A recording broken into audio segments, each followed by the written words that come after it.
Facebook Messenger is one of the most loved messaging app across platforms, loaded with a ton of fun-loving features. The messaging app never fails to please you.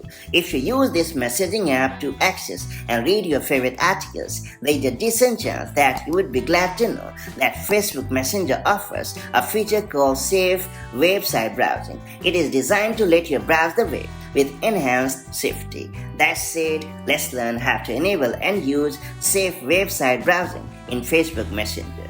So first up, you have to launch the Facebook Messenger app on your iPhone or Android device. And then you have to tap on your profile at the top left corner of the screen. And after that, you have to tap on the settings icon at the top right. And then you have to choose the privacy and safety option.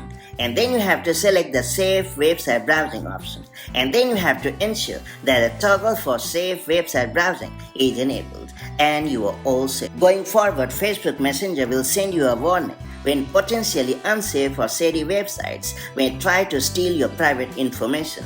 Hence, you can take the needed action and block those sites before it is too late. And that's all there is to it. So that's how you can easily enable and use the website safely via the Facebook Messenger app on your iPhone or Android device. If you found this video helpful, do like and share it, and I'll see you in the next video with more such handy tips and tricks. Till then, stay safe and have a great time. Bye-bye.